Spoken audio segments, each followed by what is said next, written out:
He walked through Caleb Rourke's front gate like he owned the ground beneath it.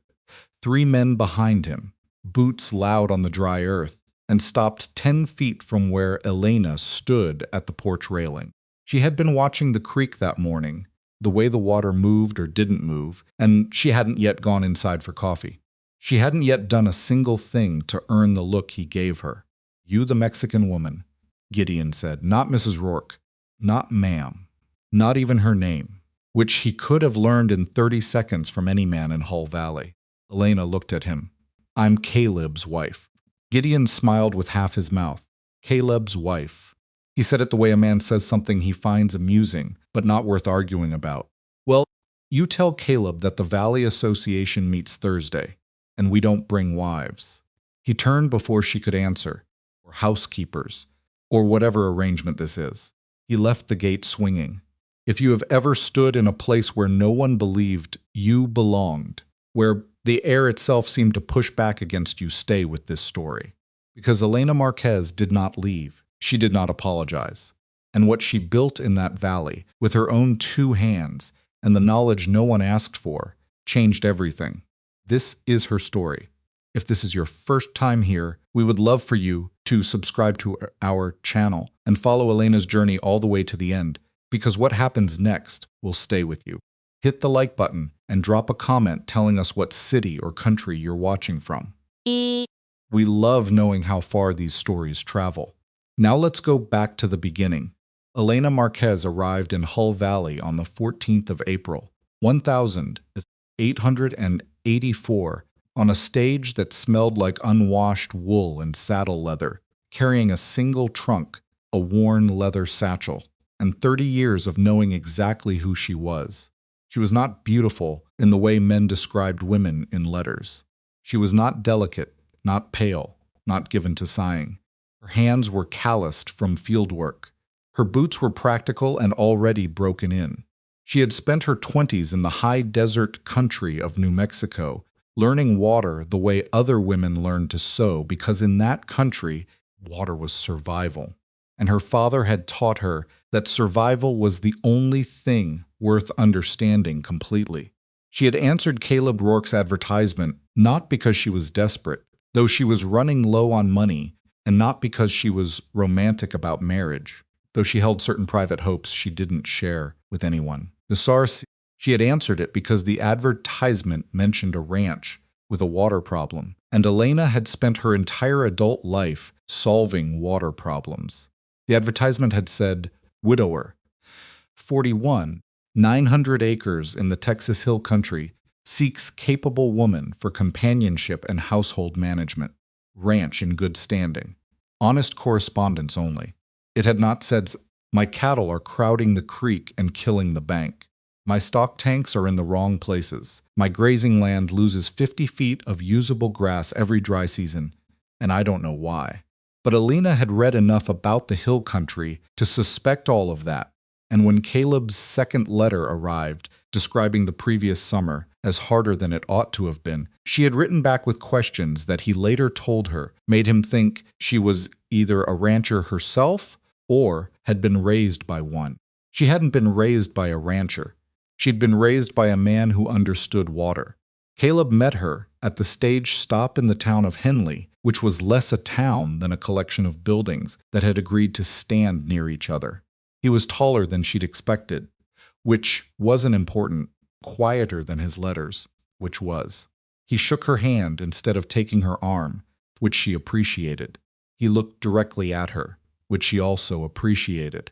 He said, "Long ride," and she said, "Not too bad," and that was most of their conversation for the first 2 miles. The ranch was everything. His letters had described in several things they hadn't. The land was rough and gorgeous, and clearly exhausted in patches. Dry grass brown where it should have been green, the creek running lower than the season called for. She noticed all of it without saying anything. There would be time for saying things. The house was plain and clean. Someone had put fresh flowers in a jar on the kitchen table, which she suspected had been Caleb's housekeeper, an older woman named Mrs. Farrell, who would be leaving at the end of the week now that there was a wife. Mrs. Farrell watched Elena the way women watch other women when they're not sure yet what category to put them in. "I'll show you the kitchen," Mrs. Farrell said. "Thank you," Elena said. "I'd actually love to see the water sources first, if Caleb doesn't mind." Mrs. Farrell looked at Caleb. Caleb looked at Elena. There was a pause that lasted just long enough to be interesting. "All right," he said. That was the first indication Elena had that Caleb Rourke might be worth the trip. He walked her down to the main creek that afternoon, what the locals called Sycamore Run, and she stood on the bank and was quiet for long enough that he started to look uncomfortable. She was reading the land. She was reading the way the water moved, the way the bank had been chewed apart by hooves, the way the soil downstream had gone pale and compacted. She was counting the distances between the creek and the far pastures in her head, estimating grade, estimating loss. "How many head are you running?" she asked. 240, and they're watering from the creek. Stock tanks, too.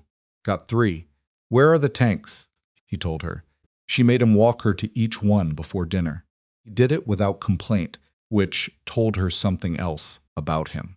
Tanks were in the wrong places. Not wrong in an obvious way. Whoever had placed them had been thinking about convenience, not about how water moved across the land during a dry year. During a good year, the placement was fine. During a hard summer, when the creek fell and the tanks relied on natural runoff, the placement meant that whole sections of the ranch dried out while cattle crowded into a single half-acre of mud. She said none of this at dinner. She ate what Mrs. Farrell had prepared, listened to Caleb talk about the previous year's prices and the road situation into Henley, and went to bed thinking about topography. Caleb knocked on her door on the 3rd morning and asked carefully whether she was settling in all right. He meant it kindly. He had been respectful of her space in a way that suggested he'd thought about it beforehand, which she also filed away as information about his character. "I'm settling in fine," she said. "I want to ask you something, though." "Ask." "Do you have survey maps of the property? Anything that shows the grade?" Another pause. Not as long as the first one, but longer than a simple yes would require. "I've got something from when the land was deeded," he said. "Why?" she told him. Not everything. Not all at once. She had learned early that men who hadn't asked for your opinion needed time to adjust to receiving it. She told him about the bank erosion at the creek, about the dead patches in the far pastures, about the pattern she was starting to see in how the water was and wasn't reaching the land. She told him calmly, without apology, watching his face. He was quiet for a moment. "You learned all this in 3 days." "I've been thinking about it since your second letter," she said. He didn't laugh at her. That mattered. What he did was go find the survey maps. They spent an evening at the kitchen table, with the maps spread out between them, Elena marking the grade with a borrowed pencil, explaining where water would naturally move and where it was currently going nowhere useful. Caleb was not an unintelligent man. He understood the land. He just hadn't been trained to read it the way she had. He asked reasonable questions. He argued once about whether the north pasture grade was as shallow as she'd indicated, and she argued back with measurements she'd taken herself, and he went quiet and then said, "Huh." She thought that was a good sign. She spent the next 2 weeks learning the ranch, the way she'd learned her father's land on foot, early in the morning, before the heat made walking miserable, taking notes in a small book she kept in her apron pocket. She measured what she could measure. She mapped the drainage patterns after a brief early May rain, standing in the pastures in wet boots, watching where water went and where it stalled. She cataloged the stock tank sizes, estimated evaporation rates, counted the fence lines. She was not doing this secretly. She wasn't doing it loudly either. Caleb knew. A few of his ranch hands knew. One of them, a young man named Tomas, who had worked with irrigation systems on a ranch in South Texas, watched her work one morning with visible curiosity and then started asking questions. She answered them. Within a week, Tomas was her most reliable source of information about the ranch's water history, which summers had been the hardest, which pastures had failed first, where cattle had gathered during the last bad drought. Last bad one was 3 summers ago, Tomas told her. Lost 11 head. Boss never said much about it, but you could see it got to him. Elena looked toward the main pasture. Does he know it'll happen again? Tomas was quiet. I think he knows. I think he doesn't know what to do about it. She came to Caleb with a proposal on a Tuesday evening in late May. She had waited until after dinner, until he was settled and not already carrying the weight of some other problem. And she put her drawings on the table the same way she'd put the survey maps down flat, direct, ready to be looked at. I want to show you what I think we can do with the water. He looked at the drawings. He asked her to explain them. She did the diversion channel from the most reliable section of Sycamore Run, the series of wooden gates that would allow water to be directed into a network of secondary channels, spreading across the ranch instead of collecting only in low ground. It was not a complicated system. It was elegant precisely because it wasn't complicated, because it worked with the land's existing grade instead of fighting it. How do you know this works? Caleb said, not challenging, genuinely asking. My father ran it on 40 acres in New Mexico for 15 years, she said. I helped him build the first version when I was 12. We modified it 4 times. The last version is still running. He looked at the drawings for a long time. She watched him look at them. What happens if the summer's bad, he said. Then we'll be the only ranch in the valley with green pasture, she said. He looked up at her then, and she could see him weighing at the cost, the labor, the possibility of failure in front of his neighbors, was the possibility that she was wrong.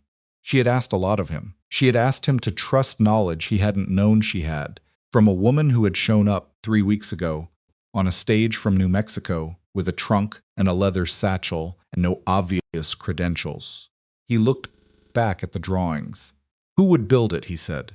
Direct the work. Tomas already understands the basic principles. We'd need 4 more hands for the heavy digging. Another silence. Outside, a mockingbird was going through its repertoire in the cedar trees. Caleb, she said, because she had not used his name much yet, and she meant it to land as a deliberate thing. I've been watching this land for 3 weeks. I know what it needs. He nodded slowly. It was the nod of a man who had made a decision and was still getting used to it. Draw me the full plan, he said, everything. Materials, labor, how long it takes. The numbers make sense. We'll do it. She had the full plan on his desk by Thursday morning. He read it that afternoon, corrected one estimate about lumber costs. He knew the Henley prices better than she did, and said, all right. She went to bed that night, feeling something she recognized as cautious relief. Not triumph. Nothing like triumph. The plan was on paper. Plan was not the thing. The work was the thing. And the work hadn't started yet. And Caleb's neighbors hadn't heard about it yet. And there was everything still to be survived before this idea became anything more than pencil marks on a piece of paper. She was 30 years old, and she had never lived anywhere that expected much from her. She had not come to Hull Valley to be Caleb Rourke's housekeeper. She had not come to be his decoration. She had come because there was land here that needed what she knew, and a man who, it turned out, was willing to listen. That was enough to start with. What came next would be harder. The full plan sat on Caleb's desk for exactly 1 day before word got out. That was the thing about small valleys. There were no secrets. Only information that hadn't finished traveling yet. By Wednesday afternoon, 3 days after Caleb had said all right, and Elena had gone to bed feeling something close to relief, a man named Burkett, who ran a modest spread 2 miles east, had heard from someone in Henley that Caleb Rourke's new bride was planning to dig up his pastures. By Thursday, the version circulating at the feed store had grown to include the detail that she was planning to reroute the entire creek. By Friday, Gideon Crow had heard enough versions of the story that he rode out to Caleb's ranch himself, uninvited, to see what exactly was happening on the Rourke property. Elena was at the north fence line when he arrived. She heard the horses from a distance and recognized Crow's gray stallion. She had made it her business to learn who rode what in Hull Valley, and she kept working. She was measuring the drop in grade between 2 fence posts, a task that required concentration and Gideon Crow's arrival did not change the grade of the land. Caleb met him at the gate. Elena could hear their voices across the open ground, but not the words, which was fine. She finished her measurements, made her notes, and walked back toward the house at her own pace. By the time she reached the porch, Crow was already talking about the creek. A diversion, he was saying, not as a question. She wants to divert Sycamore Run. Portion of it, Caleb said. Controlled diversion. Gates, not a dam. Crow looked at Elena as she came up the steps. He had the kind of face that organized itself around certainty. Everything settled and closed, no room for revision. He was maybe 55, thick through the chest, with hands that told you he'd worked hard for 20 years before he'd gotten rich enough to stop. Your wife, he said to Caleb, as though she weren't standing 4 feet away. Elena, she said. My name is Elena. Crow looked at her for a moment the way you look at something that's made an unexpected sound. Then he turned back to Caleb. Where'd she come up with this idea? New Mexico, Elena said. My father ran a similar system for 15 years. I helped him build and maintain it. Crow didn't look at her again. Caleb, I've run cattle in this valley for 22 years. I know Sycamore Run better than most men know their own children. You start messing with that creek, and you're going to make problems for every ranch downstream. The diversion point is above the low bend, Elena said. Downstream flow won't be significantly affected. The channel draws from surface-level distribution, not the main bed. Crow turned to look at her then. It was a slow turn, and it wasn't friendly. You know how many times I've heard somebody come in from outside telling me they've got a better idea about this land than the men who've been working it? No, she said. And every time, they're wrong. He put his hat back on his head. No offense meant, ma'am. But this is hill country water. It doesn't behave like New Mexico water. It doesn't behave like anything except itself. I know, Elena said. I've been studying it for 6 weeks. The silence that followed was the kind that had weight to it. Crow looked at Caleb again, and Caleb said nothing. And Elena understood in that moment that Caleb was not going to argue with Gideon Crow. Not in the yard, not with Crow already made up, and the air already tightened between them. Caleb was going to let the silence sit and let Crow leave believing whatever he'd arrived believing. And then Caleb was going to keep his word to Elena anyway, privately, quietly, without making it into a confrontation. That told her something important about Caleb Rourke. It told her he was a man who picked his battles carefully, and that she would need to understand which ones he would pick and which ones he would walk away from. Crow rode out 20 minutes later. Caleb came onto the porch and stood next to her, looking at the dust, settling behind the gray stallion. He'll talk, Elena said. He already is, Caleb said. Change anything? He thought about it honestly, which she had come to appreciate. He didn't give her automatic reassurance. It makes things harder, he said. Crow carries weight in this valley. If he thinks this is foolish, other men will think it's foolish. And if it works, then it works. He looked at her sideways. You sure it'll work? I'm sure the system is sound, she said. I can't promise you this summer won't kill us anyway. Water doesn't make promises. He nodded at that. Fair enough. Broke ground on the first channel segment the following Monday. Elena had laid out the work in 3 phases, and she ran the first phase herself with Tomas and 4 hired hands, 2 of whom had dug irrigation channels before, and 2 of whom hadn't and needed more direction than she'd expected. The ground in the upper pasture was harder than her measurements had suggested. There was a shelf of limestone about 18 inches down that required a longer detour around the north edge than she'd originally planned. She stayed out in the heat until 6 every evening, recalculating, adjusting the channel line, marking new stakes in the ground with a kind of focused stubbornness that she could feel in her lower back by the end of each day. Tomas was good. Better than good, he understood the principle quickly and started anticipating problems before she had to name them. By the end of the first week, she trusted him to direct the other men while she walked ahead and planned the next section. Caleb came out to the work site every morning and every evening. He didn't try to direct anything, which she had been mildly worried about. He looked at the progress, asked useful questions, and once helped move a section of lumber that was sitting in the wrong place. She had not expected to like him. She had expected him to be acceptable, tolerable, a reasonable arrangement. Instead, she found herself thinking, at odd moments, that he was a genuinely decent man who had made a hard life work through stubbornness and care, and that she could respect that even if she wasn't certain yet what else she felt. News of the diversion project spread through Hull Valley the way all news spread wrong first, then partially corrected, never quite accurate. Elena heard 3 versions of her own plan described back to her by people in Henley, each version worse than the actual thing. One version had her planning to drain a section of the creek entirely. Another had Caleb spending money he didn't have on a Mexican irrigation scheme.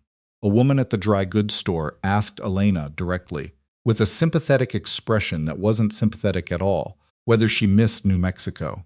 "Not yet," Elena said, and bought her flour and left. The Valley Association meeting happened on a Thursday, 6 days into construction. Caleb went. He came back 2 hours later and sat down at the kitchen table without taking his hat off, which was a sign Elena had already learned to read. Put coffee in front of him. Sat down. Waited. "Crow brought it up," Caleb said, before I even had a chance to say anything.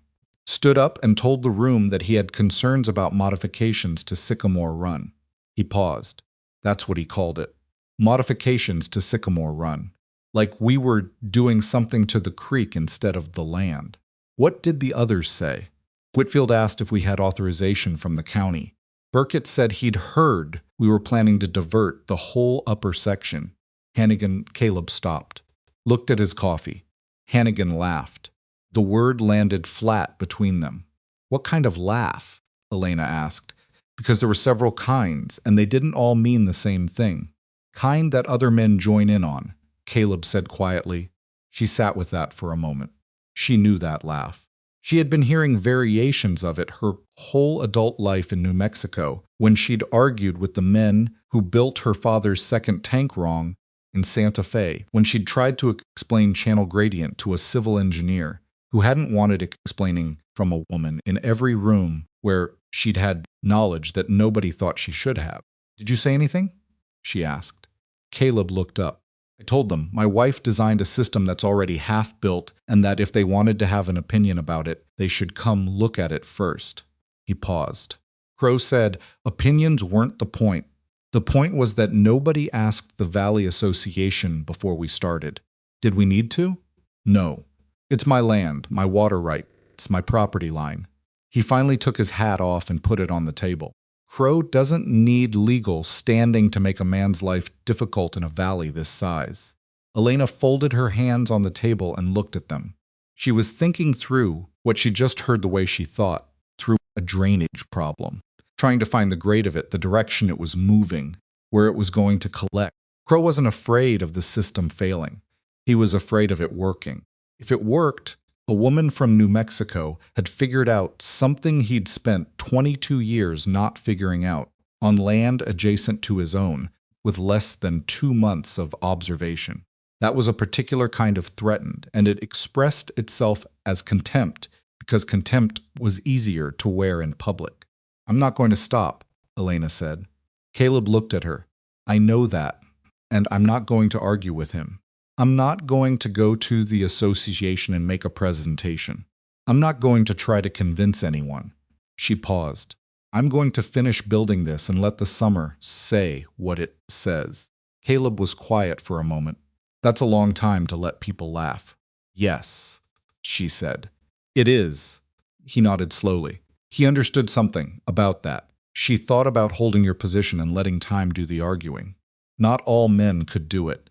Plenty of men who could do it, physically, couldn't do it socially, couldn't bear the weight of being mocked by their neighbors. She watched his face and tried to read whether he was one of those men. "All right," he said finally. "Then we finish building it." The second phase of construction was harder than the first, both because the work was more technical and because the temperature had climbed 20 degrees since they'd broken ground. Elena was sunburned across the bridge of her nose and both forearms, which she ignored. The limestone shelf that had forced the channel reroute in the upper pasture turned out to extend further than she'd found, and she spent 2 full days recalculating the grade adjustment before she was confident the water would still move correctly. She made one mistake during that period, flagged the wrong gate placement, caught it herself the next morning, and made Tomas help her dig out 2 hours of work and redo it. She told him plainly it had been her error. He didn't make anything of it, just started digging, which was the right response. She was eating lunch in the shade of a juniper tree when she heard horses and looked up to find Crow and 2 other men, Whitfield and a younger rancher she recognized as Crow's son-in-law, coming down the slope toward the worksite. She stood up. Crow reined in and looked at the channel work, with the careful neutrality of a man who had decided in advance what he thought and was now looking for confirmation.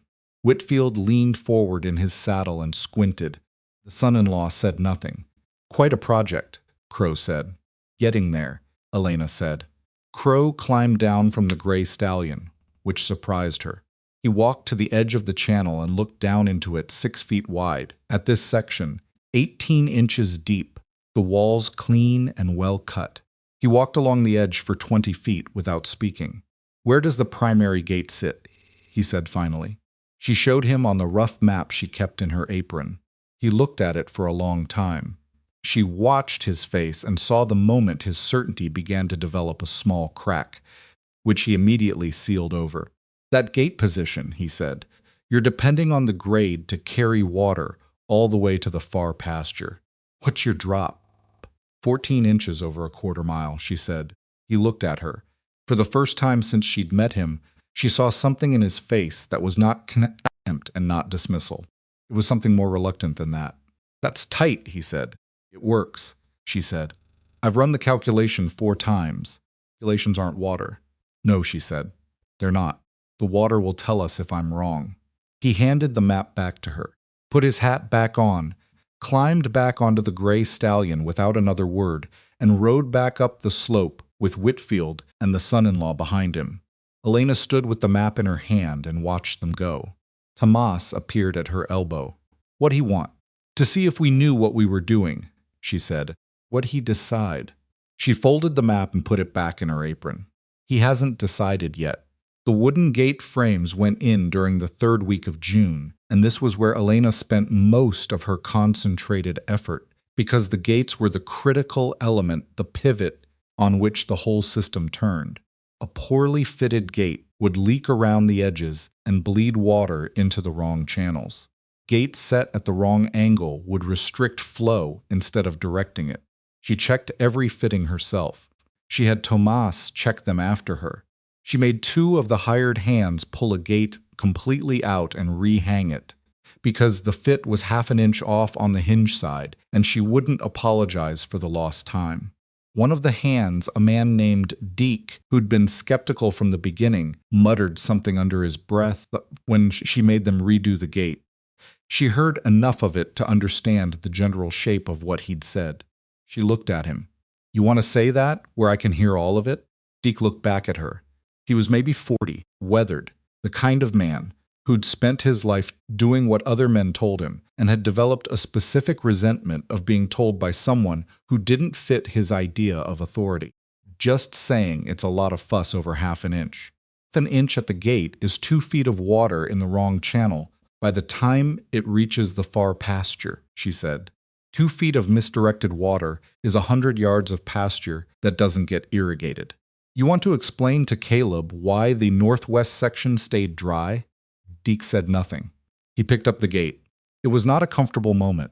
Elena didn't need it to be comfortable. She needed the gate to be right.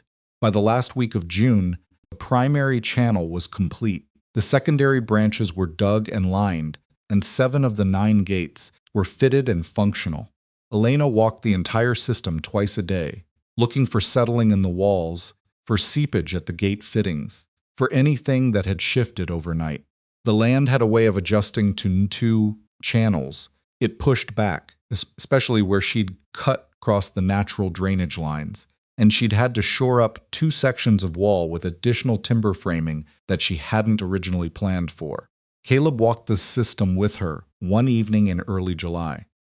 The heat had settled in seriously by then, not the killing heat, not yet, but the persistent heavy warmth that came before a hard summer and announced itself weeks in advance.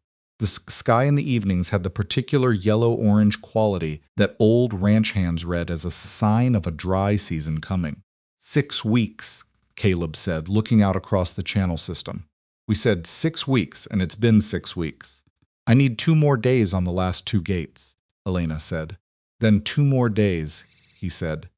He looked at her then, and she looked at him, and there was something between them that had been quietly building over those 6 weeks of working alongside each other in the heat. Something that wasn't yet named, and that both of them were, she suspected, being careful about, because it was the kind of thing that if you named it too early, you could damage it.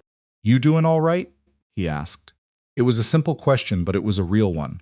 "I'm tired," she said, "and my back hurts. And Deke is a problem that I don't know what to do about." Caleb nodded. "I'll talk to Deke. I can handle Deke. I know you can. I'll still talk to him." He paused. "I'm not doing it because I think you can't. I'm doing it because he works for me, and I have something to say to him." She understood the distinction. "All right," she said. 2 days later, the system was complete. Elena opened the primary gate on a Tuesday morning with Tomas beside her and 2 of the hands watching from the channel bank. The water came in slow and then faster, spreading down the primary channel toward the first branch point. She watched the flow split at the branch gate, each stream moving at the rate she'd calculated, carrying toward the pastures she'd aimed it at. She walked alongside the moving water, watching for overflow, for wall seepage, for anything unexpected. The water reached this northwest section gate at 12 minutes past 9 in the morning, almost exactly when she'd expected it.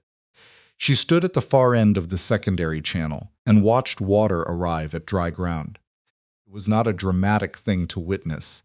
It was water moving through a ditch she'd dug, but it arrived where she'd planned for it to arrive, at the rate she'd needed, and the ground that had been pale and cracked began to drink. She stood there for a while without saying anything. Tomas stood next to her without saying anything either, which was the right instinct. She was not going to cry about water in a ditch. She had built things before and seen them work, and you did not cry about it. You just noted that it had worked and moved on to the next problem. But she stood there for a while anyway. Word traveled. In a valley where people were already watching the Rourke Ranch, the news that the system was running and that the pastures were getting water moved through the community within 48 hours. Some of it was reported with skepticism. It was early, yet anyone could run water through a ditch in July. The real test was what happened when the creek fell. Some of it was reported with the specific sourness of people who wanted it to fail and were having trouble finding obvious reasons to believe it would. Crow heard about it, of course. Elena knew he had when he showed up again, a week after the system opened, this time alone, without the son-in-law or Whitfield, which changed the nature of the visit. He asked her 2 specific technical questions about the gate design. Good questions, actually. The kind that told her he'd been thinking about it seriously. She answered both of them directly, without softening or expanding, and watched him absorb the answers. "My south pasture's been losing ground for 4 summers, he said at one point. He said it without looking at her, staring out at the channel instead. "I noticed," she said. He looked at her then. "From the road," she said. "You can see the grade from the road. The runoff's going east instead of south." He was quiet for a long moment. "What would you do about it?" She almost said, "That's not my land to worry about." But she stopped herself, because she was not interested in petty satisfactions. "I'd need to walk it," she said. "But if the grade's what it looks like from the road, a single diversion point at the upper corner would fix most of it." He looked at her for a moment, with an expression she hadn't seen from him yet, something pressed and complicated, not quite respect, and not quite its absence either, something in between that he hadn't yet figured out how to carry. "I'll think on it," he said, and left. She stood in the yard after his horse had disappeared down the road and thought about what that conversation had been. It hadn't been an apology. It hadn't been an acknowledgement. It had been a man with a problem he didn't know how to solve, coming quietly to the person he'd publicly dismissed to ask a technical question he needed answered, and leaving before any of that had to be said out loud. She had been in that position herself, needing something from someone you'd underestimated, feeling the particular difficulty of that. She didn't have contempt for him. She had something more like recognition. The system ran well through the first 3 weeks of July. Elena adjusted the gate positions twice as the creek level shifted with the weather, increasing flow on the west branch when a warm week accelerated evaporation in the far pasture. She was learning the system as it ran, learning its rhythms the way she'd learned. Her father's system, not from calculations alone, but from watching, from the daily walk that told her things no measurement could. Tomas noticed a seepage point on the north branch wall on a Wednesday and reported it before she'd found it herself, which gratified her. She had been right about him. He had the instinct for it, the ability to read moving water, to feel when something was slightly wrong before you could name exactly what. And that instinct was not something you could train into a person. You could teach technique. You couldn't teach the instinct. They repaired the seepage together, packing additional clay into the wall and bracing it with lumber. And Elena was explaining to him why the particular soil composition at that section made it more prone to weeping when she looked up and saw the sky to the northwest. Sky to the northwest was not right. It was clear that was the problem. Not a cloud anywhere in that direction. The summer storms that typically move through from the northwest every 2 weeks had missed them twice running, and Elena stood looking at that flat, bright, empty sky and felt the particular cold clarity of understanding something before you wanted to understand it. "Tomas," she said. "I see it," he said. They looked at the sky together for a moment. "Going to be a bad one," she said. He nodded. "How bad?" She looked back at the channel, at the water moving along it, creek-fed, reliable for now, the level still reasonable for mid-July. She thought about the gate positions, about the adjustments she'd already made, about how much range the system had before the creek fell below the diversion point. "I don't know yet," she said, "but we need to be ready to move fast when it changes." She didn't sleep well that night. She lay in the dark, listening to the silence where rain should have been, running calculations she'd already run, looking for errors she'd already checked for. At some point, she got up and sat at the kitchen table with her notebook and went through the gate positions again, by lamplight, estimating how far she could stretch the system as the creek fell, what the minimum viable flow was, where the first failures would appear if she was wrong about any of it. She was still sitting there when Caleb came downstairs at 5 in the morning and found her.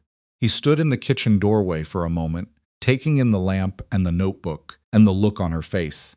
He went to the stove and started the coffee without being asked, and when it was ready, he set a cup in front of her and sat down across the table. He didn't ask her what was wrong. He looked at the sky through the kitchen window, the stars going pale now, the first gray of coming daylight. "How long do you think we have before the creek changes?" he said. She was glad he asked it that way. Not, "Is it going to be bad?" Or "Are you worried?" Just the practical question, the one she'd been working on all night.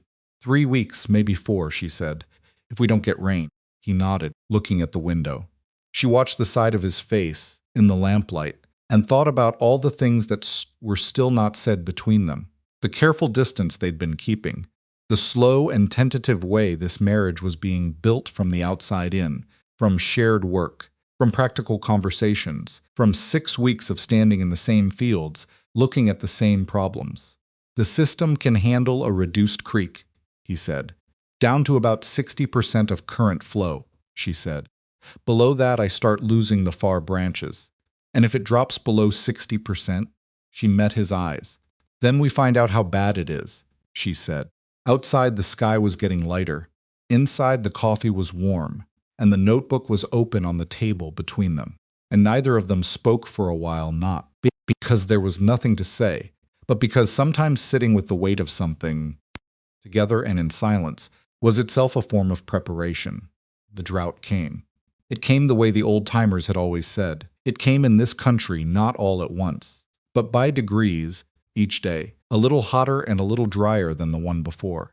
The ground hardening in increments, so gradual, you almost didn't notice until one morning you looked out, and the far pasture grass was the wrong color, and the creek was 6 inches lower than it had been at the start of the week, and you understood that the margin you'd been counting on was already gone. Elena was up early the morning. She realized the creek had dropped past her first threshold. She was at the primary gate before sunrise, adjusting the intake to compensate, buying every ounce of flow she could from what the creek still offered. She pulled the gate settings from memory. She had been doing this long enough, now that the system lived in her hands as much as in her head, and made the adjustments before the sun was fully up. She stood back and watched the water level in the primary channel. It held. She exhaled something that was not quite relief but was close enough.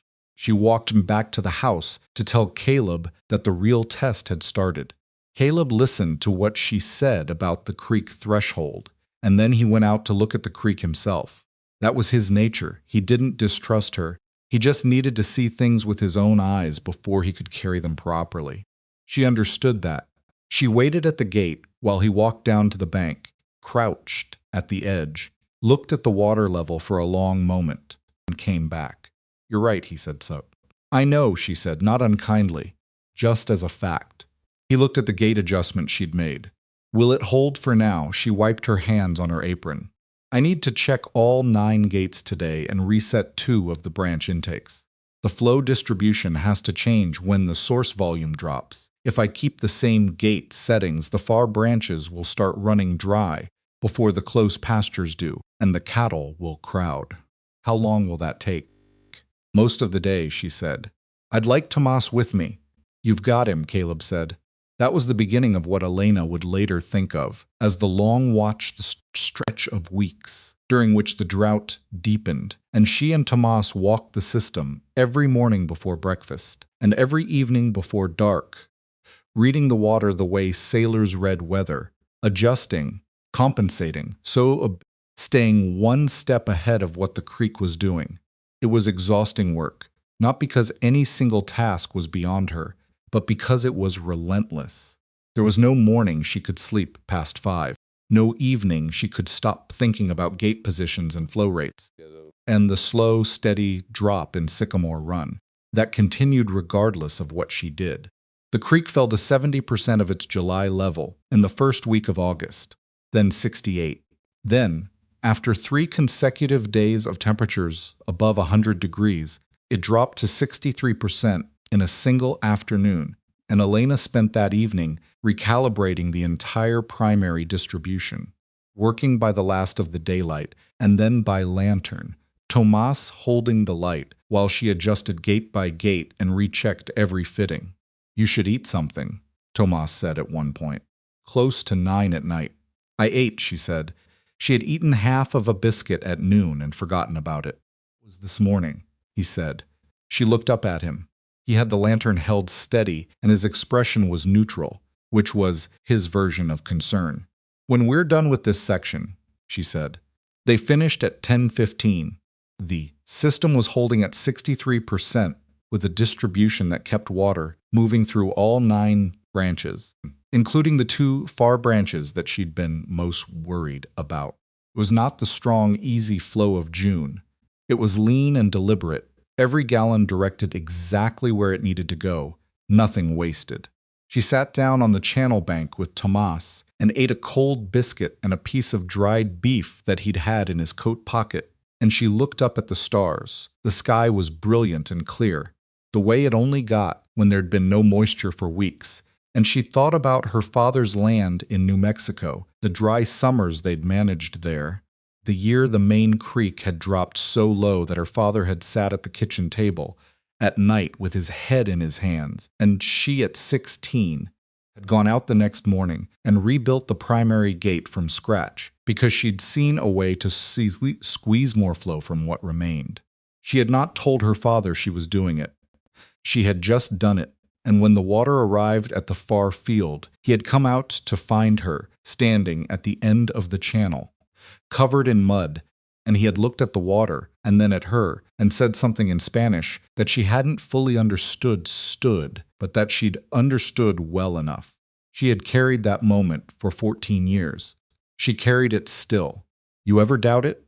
Tomas asked, breaking the quiet. He was looking at the stars too. Doubt what? Any of it. The system. Whether it would work. She thought about the honest answer, which was more complicated than yes or no. Doubted the gate positioning in the upper section. "For about 2 weeks," she said. "The limestone shelf forced a reroute I wasn't confident about.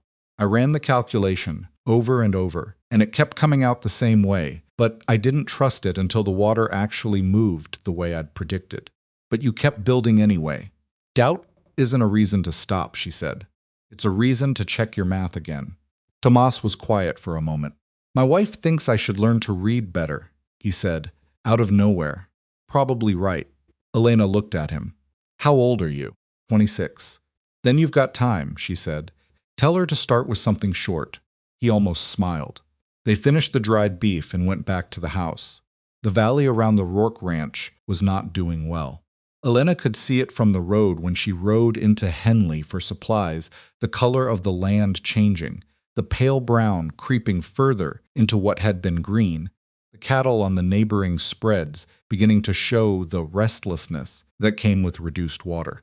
She had ridden past Burkett's property twice that week and seen his cattle crowded at the creek bank the way she'd predicted, the way Caleb's cattle had been crowding before the system, the way cattle always crowded when there were too many animals and not enough reliable water, destroying the bank, churning the soil, making the problem worse with every day they stood there.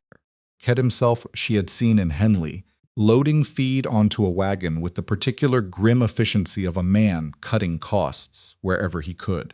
He'd nodded at her without warmth when she'd passed. She'd nodded back. At the dry goods store, she overheard 2 women talking about the Hannigan ranch, that he'd lost a dozen head already, that his south tank had gone dry, that his wife was keeping the children inside during the worst of the afternoon heat. Elena bought her supplies and didn't involve herself in the conversation.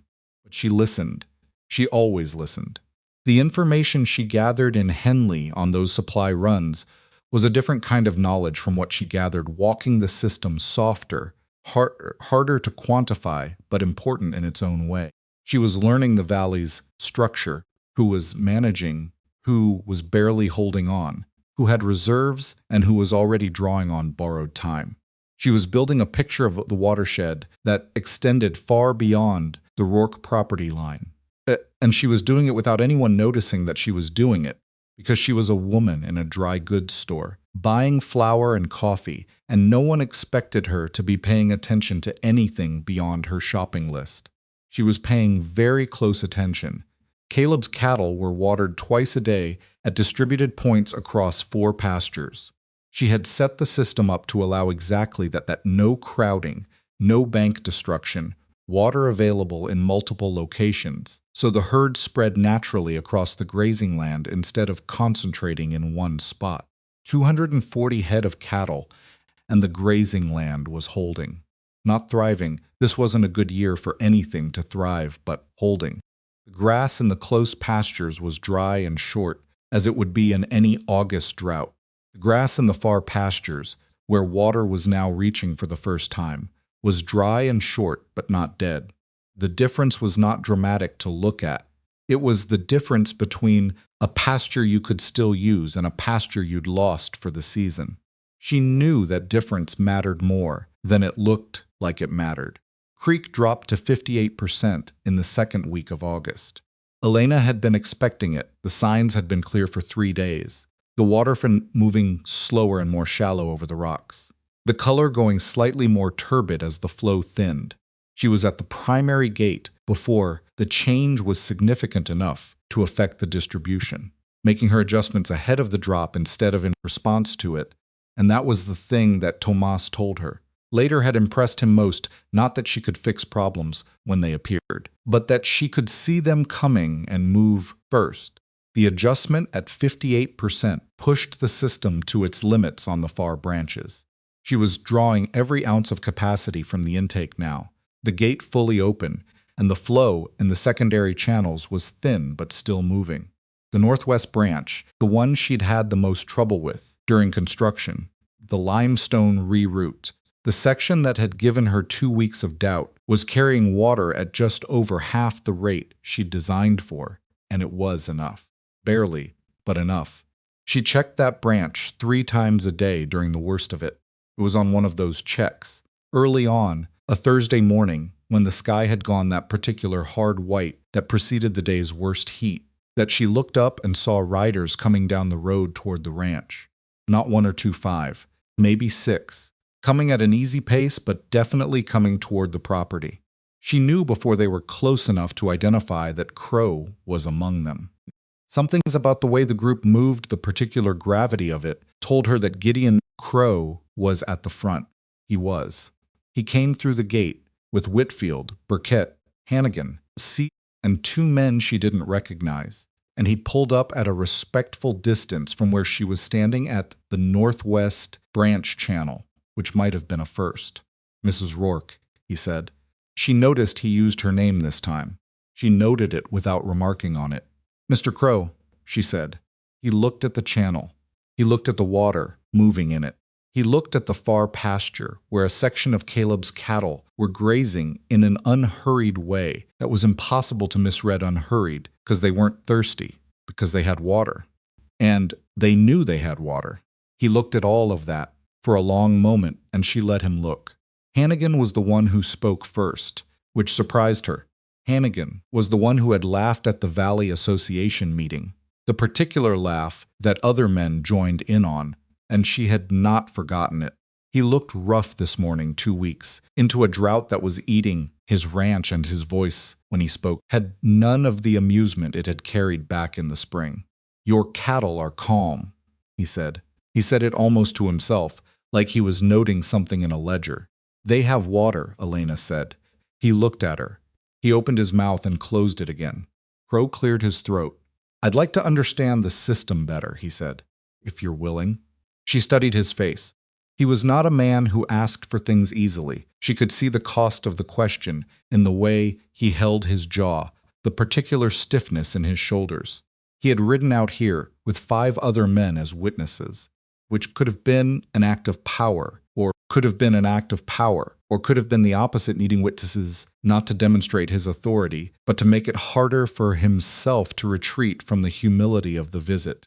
She decided to take it as the latter. "Walk with me," she said. She took them through the system from the primary gate, down explaining the intake design, the gate positioning, grade logic, the way she'd mapped the distribution to match the natural movement of water across the land. She explained it the way she always explained things, without simplifying, but also without ornament, directly and in sequence, expecting them to follow. Most of them did. Burkett asked the most questions, which surprised her. She'd taken him for a man who wouldn't ask, and his questions were practical and specific, the questions of someone already thinking about application. Crow said very little during the walk. He looked at everything she showed him, asked 2 questions about the gate construction, and was quiet the rest of the time. But she could feel him thinking.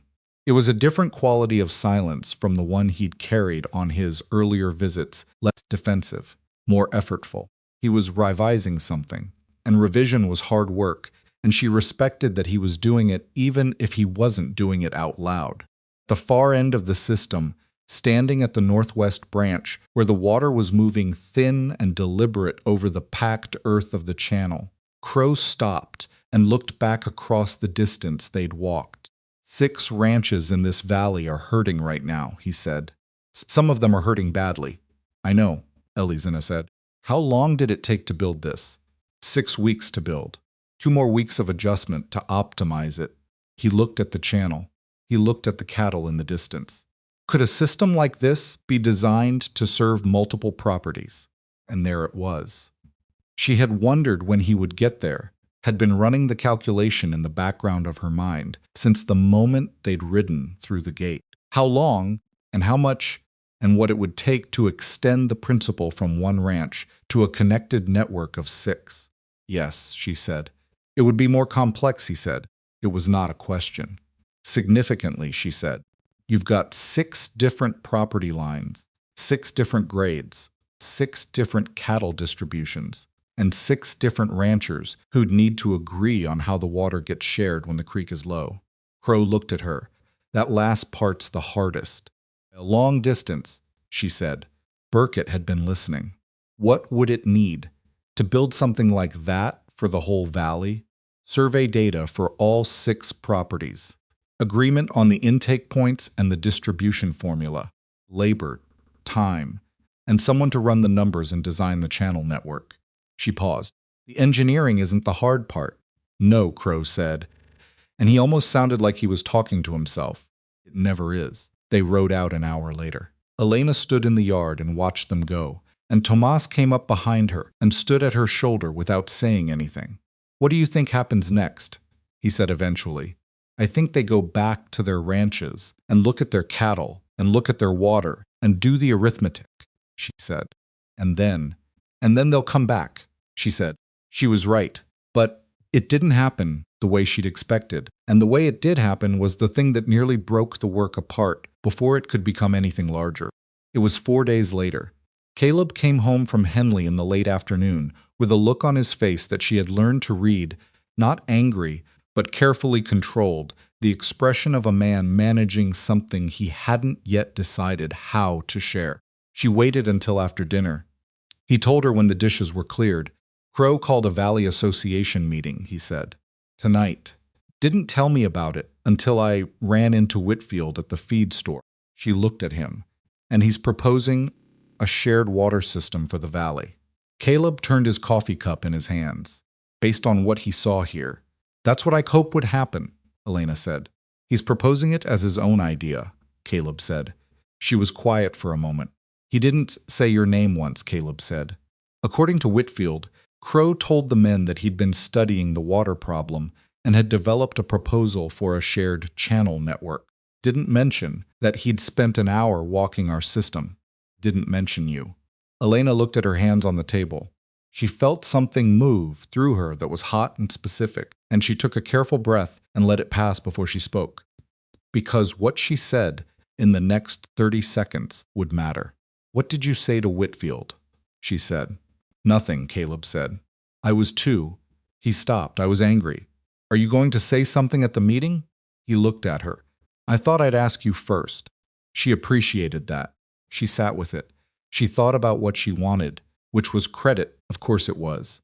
She was human, and she'd worked 6 weeks in the heat, and she'd been mocked and dismissed, and she'd built something that was keeping this valley alive, and it was her design, and Gideon Crow was standing in front of a room of men claiming it as his own idea. She felt all of that clearly, and she did not pretend she didn't feel it. Then she thought about the 6 ranches, about Hannigan's cattle, about Burkett's questions, about the look of the land she'd seen from the road, the pale brown creeping into what had been green, about the drought that was not finished, that had weeks left in it. A shared water system for the valley would save those ranches. An argument about credit might kill the proposal before it was built, because if Crow was challenged publicly and felt cornered, he would dig in, and the men who followed his lead would follow him into that position. And the valley would lose the system not because it didn't work, but because the politics of who got credit for it had become more important than the water itself. She had seen that happen before. She had seen people lose practical solutions to pride, and it was one of the most preventable kinds of loss there was. Don't say anything tonight, she said. Caleb frowned. Elena, I mean it. She met his eyes. Let him propose it. Let the men agree to it. And then we'll be part of building it. He's taking your work. He's taking my idea and giving it to the valley, she said. That's not entirely the wrong outcome. Caleb was quiet for a long moment. She could see the argument still working in him, the decency in him, that wanted to push back on behalf of what was right. She valued that about him. She also needed him to hear her.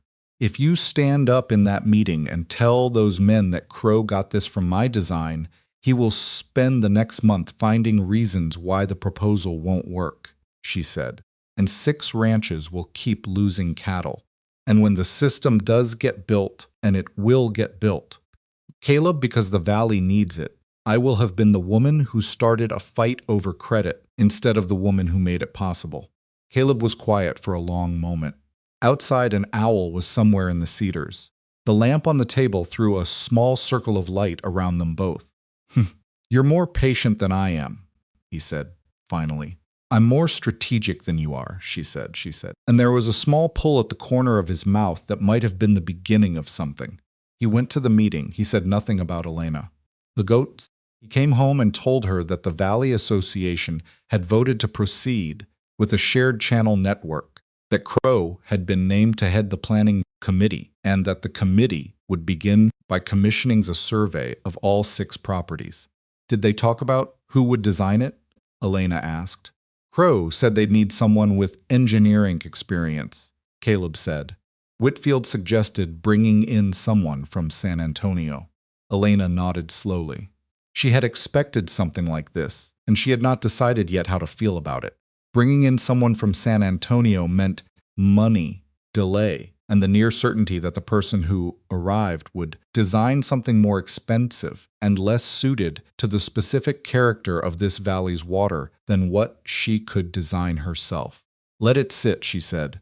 Let them commission the survey. When the survey's done, they'll realize the design problem is more complicated than they thought. And then they'll need someone who already knows this water. And that's you, Caleb said. That's me, she said. She was right about the survey, and right about how long it took, and right about what happened when the results came back. The survey revealed exactly the complexity she'd anticipated: 6 different grades, 3 distinct drainage zones, a downstream flow dynamic that made simple channel extension impossible without accounting for the interaction between properties. The man from San Antonio that Crow had contacted had quoted a figure that made Whitfield go pale and had proposed a timeline of 14 months. The valley was in the middle of a drought that was killing ranches now. Crow came to the Rourke Ranch on a Tuesday afternoon in late August. He came alone again, as he had that first time he'd come to ask her the quiet question about his south pasture. She met him at the gate. He looked older than he had in the spring. The drought had done something to his face, not just the weathering of the heat, but something more interior, a weariness that hadn't been there before. He was a man who was used to being the solution, and he had spent weeks watching a problem he couldn't solve, the way he usually solved things: through authority, through money, through the accumulated weight of 22 years of standing in this valley. I need to talk to you, he said. I know, she said. Come in. She put coffee on. She sat down across from him at the same table where she'd sat across from Caleb 6 weeks earlier, with her drawings spread between them, and she waited for Gideon Crow to find his way to what he needed to say. It took him a while. He talked around at first the survey results, the San Antonio man's proposal, the cost, the timeline. She let him talk. She knew where he was going. The design has to account for the interaction between the Whitfield property and the Burkett lower section, he said. The San Antonio man didn't understand that. He wanted to treat them as separate systems. They're not separate, Elena said. The drainage from Whitfield's upper grade feeds the Burkett channel base. Can't design one without accounting for the other. Crow looked at her. You already knew that. I've been watching this valley's water since April, she said. He was quiet. He turned his coffee cup. He looked at the table. We need someone who understands this specific water, he said. Someone who's already mapped the drainage zones and knows where the channels have to go. Yes, she said. I made a mistake, he said, not acknowledging where the original idea came from. She had not expected him to say it that plainly. She kept her face neutral and gave him a moment. It was your design, he said. The system on this ranch. That's what started this. It was, she said. I'd like you to design the Valley Network. He said it to the coffee cup. Then he looked up and said it to her face. If you're willing, she thought about all the things she could say. She thought about the spring and the laugh and your wife. and the long summer of working without acknowledgement, and the meeting she hadn't been invited to, and her name that hadn't been spoken. She thought about the cattle on 6 ranches, and the color of the land from the road, and Hannigan's children inside during the afternoon heat. "I'll need full access to all 6 properties," she said, "and I'll need the survey data, and I'll need the ranchers to agree that the distribution formula is mine to design. I won't have 6 men arguing about water allocation while I'm trying to run the engineering." "I can get you that," Crow said. "And I'll need Tomas," she said. "He's part of this." Crow nodded. "Done." She put her hand on the table. "Then I'm willing," she said. He shook it. His hand was rough and dry, the hand of a man who had worked hard for a long time, and she felt the weight of what had just passed between them, not friendship, not yet, and not an erasure of everything that had come before, but something's real. An agreement between 2 people who had been on opposite sides of a long season and had arrived at the same place by different roads. When he left, she sat at the table for a while with her empty coffee cup and the late afternoon light coming through the kitchen window. She was thinking about the survey data, already sorting through what she'd seen of the valley's grade from her supply runs, already building in her head the framework of what the larger system would need. She was thinking about the secondary channels on the Whitfield property, where the grade shifted at the property line, and the particular problem of the Burkett lower section, and how many gates the primary distribution would need to be adjustable enough to respond to a creek that could drop below 50% in a bad summer. She was thinking about all of that, and underneath it she was aware of something else, something she didn't have precise language for, a quality of having been tested and having stayed herself through the testing. She had not been made smaller by the dismissal. She had not been made bitter. She was still the woman who'd stepped off that stage in April with her leather satchel and her father's knowledge and her own long years of watching water move across difficult land. She was still exactly that woman, and the valley was about to need everything she knew. Caleb came in from the far pasture at dusk, sun-dark and tired, and found her still at the table with a fresh piece of paper in front of her and a pencil in her hand. "Crow was here," she said. He looked at the paper, pencil, at her face. "And I'm designing the valley system," she said, quiet for a moment. Then he pulled out the chair across from her and sat down heavily and looked at her with an expression that was complicated and tired, and something warmer than either of those things. "Good," he said, "just that." She turned back to the paper. The pencil moved. Outside, the drought was still holding, the creek still falling by degrees, the sky still that hard white that had no mercy in it. Inside, at the kitchen table, in the last of the daylight, Elena Marquez was drawing the shapes something that would outlast the summer. Paper she'd started that evening filled up by midnight, and by the time Caleb came downstairs the next morning, she had 4 more sheets covered in channel diagrams, grade notations, and property boundary markings pulled from memory, and the survey data Crow had sent over by Ryder the previous evening faster than she'd expected, which told her he was more serious about the timeline than he'd let on during their conversation. She had been awake most of the night, and she felt it, the specific gritty fatigue behind her eyes that came from hours of close work by lamplight. The framework was there. The shape of the valley network was on paper, rough and provisional, needing the on-ground walking to confirm what the survey numbers suggested, but coherent. She could see how it would work. She could see how it would work. She could see where it would be difficult and where it would be straightforward, and the difficult places were exactly where she'd expected them to be. Caleb looked at the papers spread across the kitchen table. He didn't try to read them. The notations were hers. A shorthand she'd developed over years that would have been opaque to anyone else. He looked at the quantity of them. "You sleep?" he said. "Sums," she said. He put coffee in front of her without being asked and started breakfast without commenting further on the papers, or the hour or the state of her eyes, which she appreciated more than she would have said. She spent the next 3 days walking the 6 properties with the survey's data and Tomas at her side, and what she found on those walks confirmed some of what she'd drawn and revised the rest. The Whitfield grade was steeper in the lower third than the survey indicated, not dramatically, but enough to affect the channel depth on the connecting section, which meant she had to recalculate the flow rate at the property junction.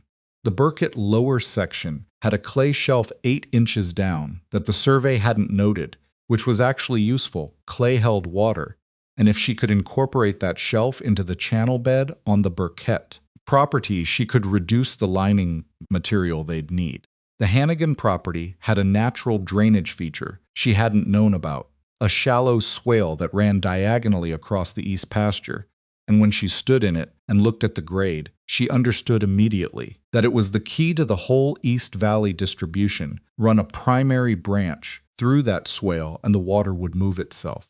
She stood in Hannigan's swale on the second morning with Tomas and the ranch maps, and spent 40 minutes recalculating the east distribution before she looked up and found Hannigan himself watching her from 20 yards away. He had come out quietly, she hadn't heard him, and he was standing with his hat in his hands and an expression on his face that was nothing like the man who had laughed at the Valley Association meeting. That swale, she said. Did you know what it was? Just a low spot, he said. Figured it was where the water went when we got rain. That's exactly what it is, she said, and I want to use it. He was quiet for a moment. He looked at the swale, then at her, then at the maps she was holding. Whatever you need, he said. My south tank went dry 2 weeks ago.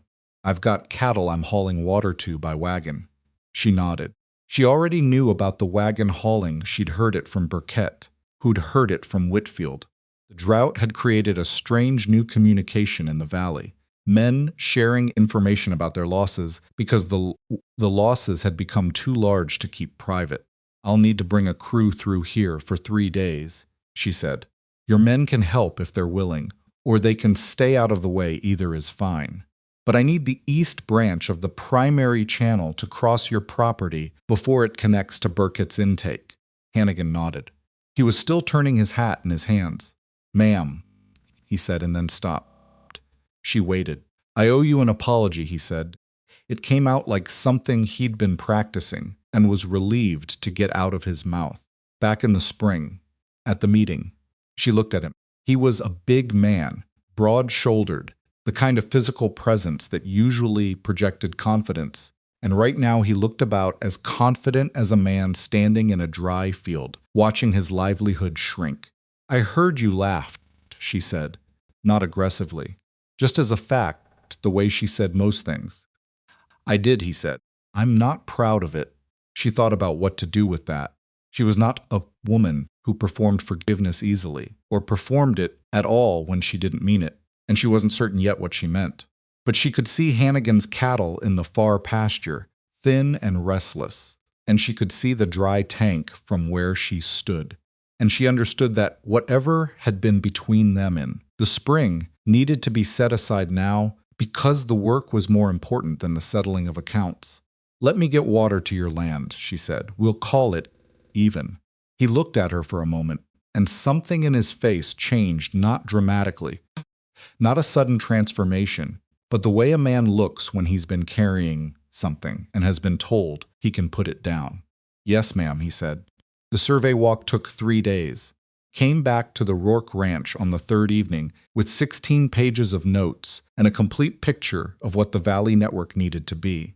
She spent 2 days translating the field notes into a formal design, the primary channel route, the property junction designs, the gate positions, the distribution formula that would govern how water was allocated between the 6 ranches when the creek ran low.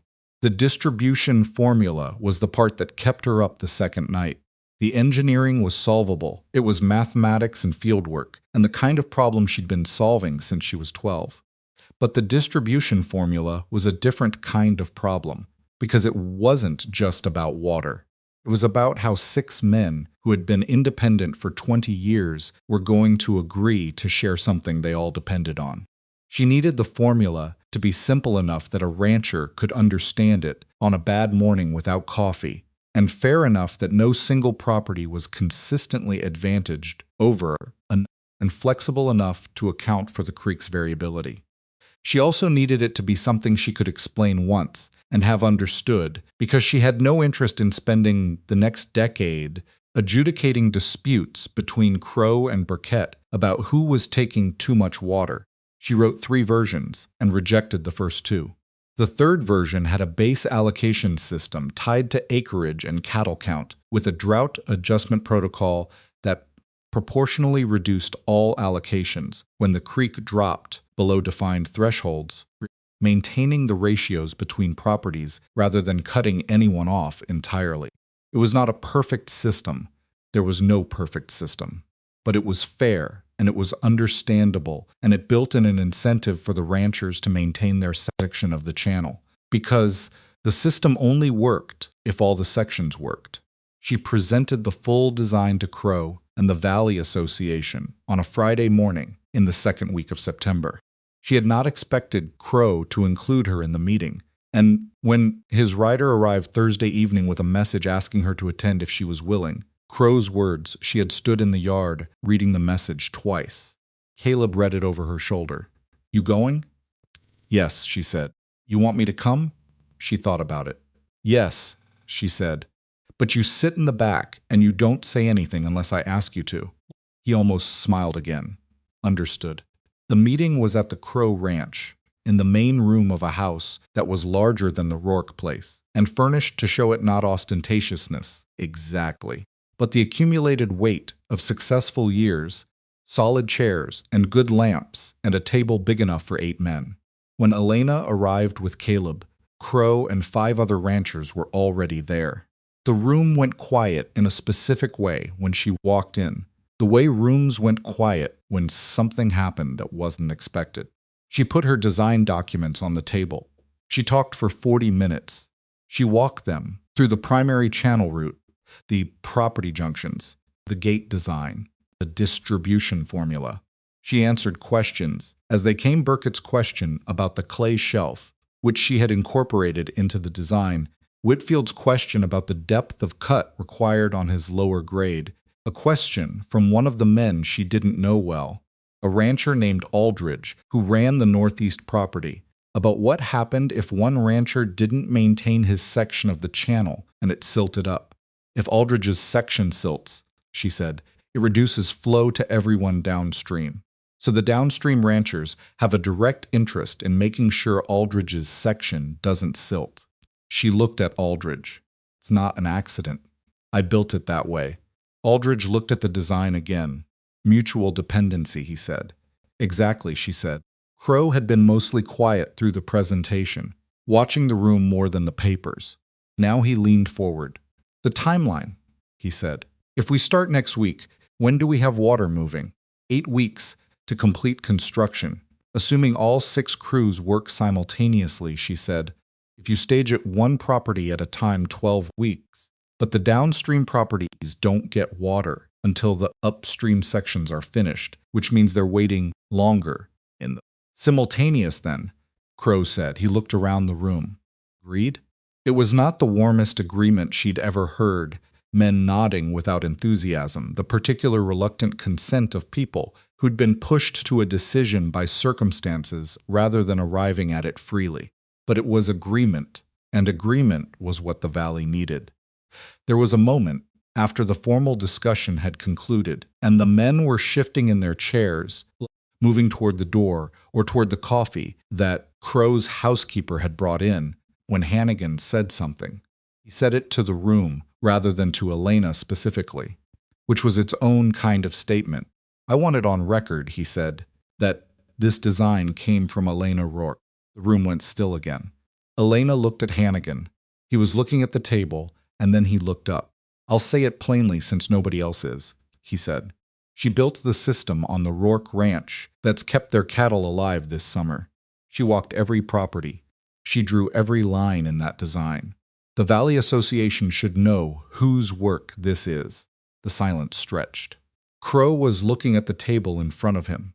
He was not a man who looked at tables. He looked at rooms, at people, at whatever he was about to address. The fact that he was looking at the table told Elena that Hannigan had said something Crow had intended to say himself and hadn't gotten to yet, and that he was deciding in real time how to respond to being beaten to it. "Agreed," Crow said finally. He looked up, and he looked at Elena directly, which had a different quality now from all the previous times he'd done it. "The design is yours, Mrs. Rourke. The valley owes you for it." She held his gaze for a moment. "Build it right, and we're square," she said. Construction on the Valley Network began the following Monday. It was a different scale of work from what she'd done on the Rourke Ranch. 6 crews working simultaneously meant 6 sets of problems. Emerging simultaneously a foreman on the Whitfield property who was cutting the channel too shallow on the connecting section, gate fitting issue on the Hannigan East branch that she caught during her morning check and had to ride back to correct. A dispute between 2 of Burkett's men about where the channel line should run that had turned personal by the time she arrived and needed 20 minutes of her attention before anyone picked up a shovel again. Covered the valley on horseback from dawn to dusk. She had a route Rourke to Whitfield, to Burkett, to Hannigan, to Aldridge, to Crow and back, with adjustments depending on where the day's problems were, and she rode it 6 days out of 7, and on the 7th she walked her own ranch's system and made the adjustments that the ongoing drought required. Tomas managed the Rourke Ranch section of the work and the daily system monitoring, and she trusted him to tell her when something needed her specifically, rather than just his judgment. He'd gotten very good at that distinction. She had seen him make 3 independent decisions during the worst weeks of August that she would have made herself and make them correctly, and she had told him so plainly, which had flustered him in a way she found mildly endearing. Creek dropped to 49% in the 3rd week of September. Below 50, below the margin she'd told Caleb would start losing the far branches. She was at the Rourke system at 4 in the morning when she realized the threshold had been crossed, adjusting the primary gate in the dark with a lantern. Hung on a fence post, Tomas beside her pulling measurements and calling out numbers in a low voice. She pulled 2% more from the intake by fully releasing the primary gate and adjusting the secondary branch ratios, stealing flow from the close pastures to maintain the far branches at minimum viable. It was a triage decision. The close pastures had cattle that could survive on reduced water. The far pasture had the most vulnerable animals, the younger stock that needed more consistent access. She had been thinking about this specific scenario for 3 weeks, had run the numbers during the evenings after dinner, while Caleb sat across the table and read or went over his own accounts, and she knew exactly what she was going to do when the creek dropped below 50. The system held. The far branches ran thin, but they ran. The valley network was not yet complete, which meant the other 5 ranches were still managing their water the old way, or what remained of it. And what remained of it, for some of them, was almost nothing. She was on the Hannigan property on a Wednesday afternoon, checking the East Branch grade work, when she heard shouting from the direction of the main pasture. She rode toward it and found 2 of Hannigan's men pulling a steer out of a dried water hole, not one of the creek-fed holes, but a natural depression that had held water through most summers and had gone dry in this one. Steer was stuck in the mud at the bottom, exhausted and frightened, making a sound she'd heard cattle make only a few times in her life and didn't like to hear. They got it out, eventually, and with ropes and effort and a great deal of noise from the animal, and when it was standing on solid ground and had been walked away to recover, Hannigan stood at the edge of the dried hole, looking into it. He looked old that afternoon. Not older than he was maybe 45, but old in the way drought made men old. The specific aging that came from watching things you'd built over years deteriorate in weeks. "How long until we get water through the East Branch?" he said. 11 days, she said. "Maybe 10, if the Whitfield crew finishes the junction section ahead of schedule. 10 days, he said. He was still looking at the hole. "Keep the cattle in the north pasture," she said. "Away from the remaining creek section. You don't want them destroying what's left of the bank." Water them by hand from the creek if you have to. It's labor-intensive, but it'll keep them through 10 days. He nodded. He was listening. She noticed he always listened to her, now, without the intermediate step of deciding whether he should just heard what she said and absorbed it and acted on it, which was the way men listened to people they trusted. She had not expected to earn trust in Hull Valley. She had expected what? Tolerant, maybe. Acceptance, eventually. Grudging recognition that she knew what she was doing. She had not expected the particular quality of attention she was getting from Hannigan now, or from Burkett when she walked his channel sections, or from the younger men on the crews who had started coming to her with questions, not because she was directing their section of the work, but because they'd heard from someone that she knew what she was talking about. It was a different thing from being right. Being right was a fact. Being trusted was something that happened between people over time, through small accumulated demonstrations, and she had been so focused on the work on the gate pressures, and the grade calculations, and the daily crisis management of the drought that she hadn't noticed it building until it was already there. Connection between the Whitfield and Burkett sections was the most technically difficult part of the whole network, and it was the section she was most worried about. The grade shift at the property line created a junction point where the water from Whitfield's upper section would meet Burkett's lower section at an angle that could create turbulence, not catastrophic, but enough to erode the channel walls over time if she didn't design the junction carefully. She had designed a transition section with a gradual angle change and a reinforced stone-lined base at the junction point, which added cost and labor but would hold. She was watching the crew set the stone lining on a Friday afternoon when she became aware that Crow was standing behind her. Turned. He had come alone again. He'd developed a habit of riding out to the work sites alone, which she'd noted it. It was different from the early visits with his retinue of men. She thought the change was meaningful, though she hadn't said so to anyone. "Junction's more complex than I expected," he said, looking at the stone work. "It always was," she said. "It's in the original design documents." "I know. I read them again last night." He was quiet for a moment. "You accounted for everything." "Most things," she said. "There'll be something I missed. There always is." He looked at her with the particular expression she'd come to recognize as Gideon Crow, thinking something he hadn't decided whether to say. "My south pasture," he said. "The grade problem you mentioned back in the spring." "I remember. I've been thinking about it. After we get the valley system built." He paused. "I'd pay you to design the fix." She looked at him. "Pay me? Your time is worth paying for," he said.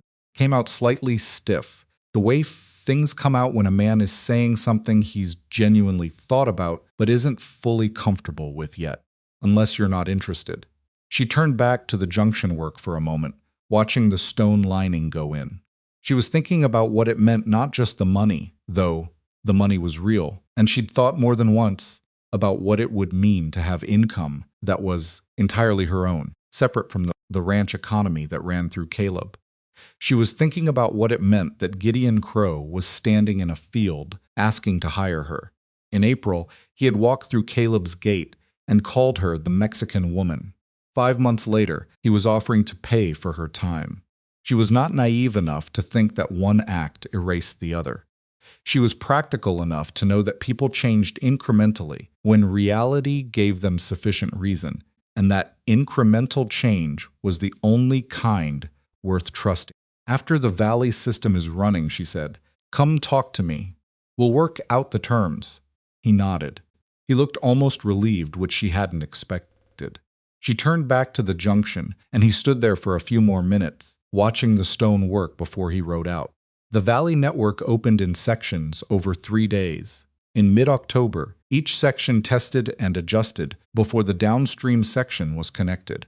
Elena managed each opening herself, no delegation on this one, not after 8 weeks of construction and the specific difficulty of the design. She was at every gate opening, watching the flow, checking the channel walls for seepage, adjusting the distribution formula in real time as the actual water behavior told her things the calculations hadn't. East Branch, the one through Hannigan's swale, worked better than she'd projected. The natural swale shape channeled the water with almost no turbulence, carrying the flow to Hannigan's far pasture at a rate that exceeded the design estimate by about 8%. Elena stood at the far end of Hannigan's East Channel and watched the water arrive, and thought about how the land sometimes cooperated when you listened to it correctly. The Whitfield-Burkett Junction performed as designed, not better, exactly, but correctly. Stone's lining at the transition section held the flow without turbulence. The grade change was managed cleanly, and the water moved from Whitfield's upper section to Burkett's lower section without the erosion she'd been guarding against.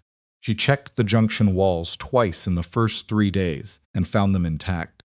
On the third check, she allowed herself to stop checking that section specifically and move her attention to where it was still needed, which was the Crow property's secondary branch, where the crew had installed one gate frame at a half-degree off vertical, and the fitting was creating a small but consistent leak at the right edge.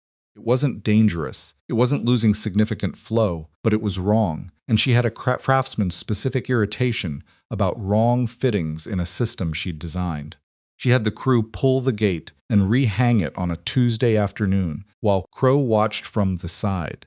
And when it was right, she tested the seal 3 times and left the crew with instructions for the daily check protocol.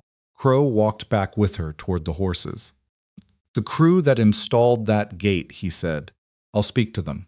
The frame shifted during the concrete set," she said. "Process problem, not a people problem. Make sure whoever you have checking the system daily knows what a proper seal looks like." He nodded. "Then, how do you know the difference between a process problem and a people problem?" She looked at him. It was an odd question, more reflective than his usual practical ones. "Experience," she said, "and not assuming people are the problem before you've checked the process." He thought about that. "I tend to assume the opposite," he said. "I know," she said. She said it neutrally, not as an accusation. He looked at the gate, correctly hung gate now. A clean seal, the water moving through without loss. "That's probably something I should change," he said. She didn't respond to that because she wasn't his confessor, and she didn't need to be. She mounted her horse, and he mounted his, and they rode back toward the main section in the comfortable silence of people who have worked alongside each other long enough that silence doesn't require filling. The drought broke in the last week of October. Not dramatically, there was no single storm that ended it, just 3 days of steady light rain that the ground absorbed without runoff. And then a week later, 2 more days of rain, and then the quality of the sky changed, and the grasses that were still alive began to show a faint green that was the first visible sign of recovery. Creek came up slowly. Elena watched the gauge markers she'd set at the primary intake and recorded the rise each morning 2 inches the first week of November, another 4 inches the second week. By mid-November, the creek was at 70% of normal flow, which was not fully recovered, but was enough to run the valley system with room to breathe for the first time since August. She found herself walking the system on a Saturday morning in mid-November, with none of the urgency that had driven every previous walk. The drought was not over. The land needed a full wet season to recover fully, but the immediate crisis was past. Cattle on 6 ranches had come through the summer. Thinner than they should have been, some of them, and there had been losses. Hannigan had lost 6 head, Aldridge 4, Burkett 8, but the losses had been manageable, not catastrophic. Before the valley system was built, a summer like this one would have broken at least 2 of those ranches. She knew that, and so did every rancher in Hull Valley. She was at the Northwest Branch Gate, the one that had given her 2 weeks of doubt. The limestone reroute, the tight grade when she heard horses, and turned to see Caleb coming across the field. He rode up and stopped and looked at the gate, then at the channel, then at her. "How's it reading?" he said. "Good," she said. "Water's up 3 inches at the intake since Monday. I'm going to open the far branch gate another quarter turn and let the flow spread." He watched her make the adjustment.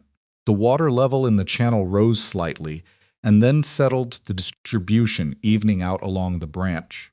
She checked the fitting, checked the wall on the downstream side, and stood up. Caleb was quiet for a moment. He'd been different since October, not dramatically, but in the specific way, a man was different when something he'd bet on had paid out, and he was still getting used to the relief of it. He was careful in certain ways, more likely to say things directly. "I want to ask you something," he said. She looked at him.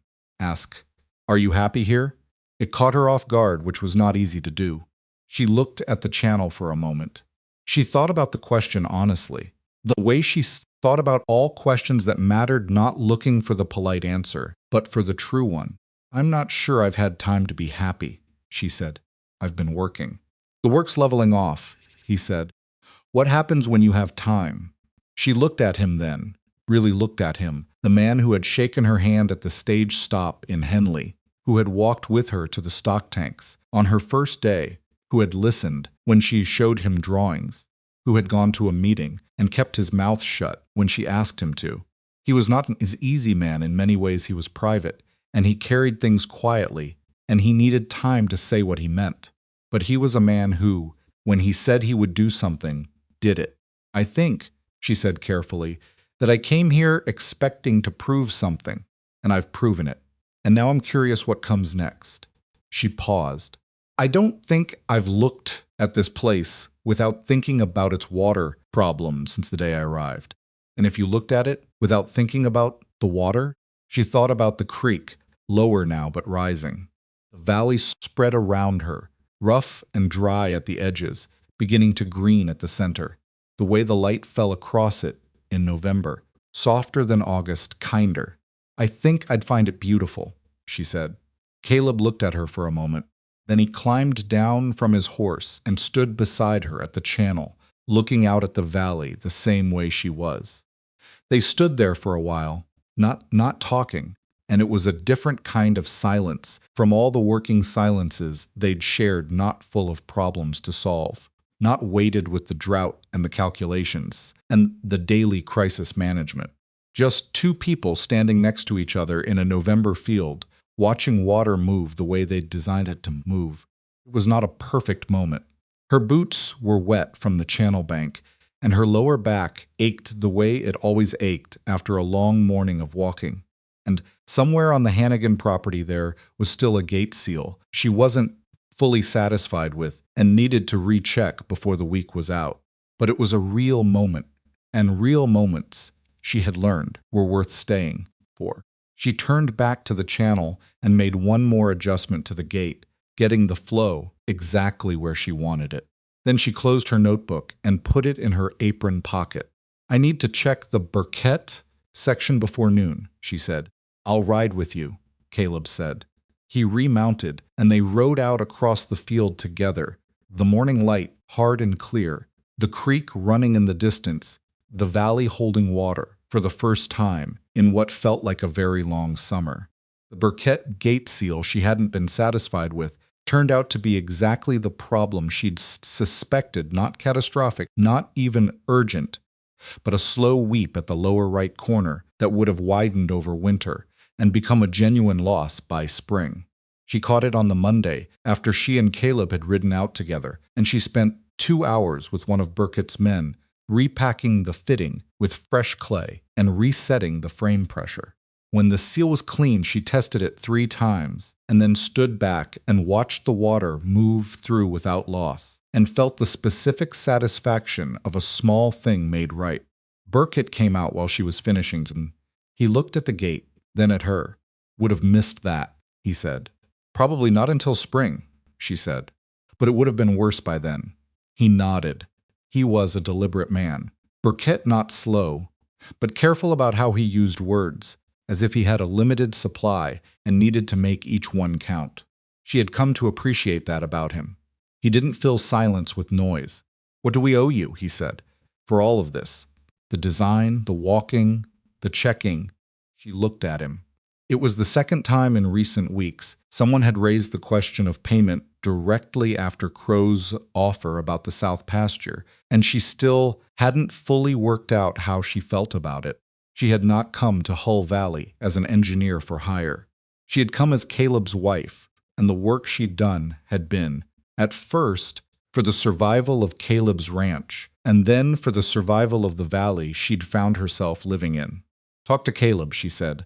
"Whatever the association decides is fair, we'll work it out." Burkett shook his head slightly. "I'm asking you, not Caleb." She understood the distinction he was making, thought about it for a moment, about what the work had actually cost her in time and labor, and the long summer of being mocked and dismissed before the drought forced everyone to look at what was right in front of them.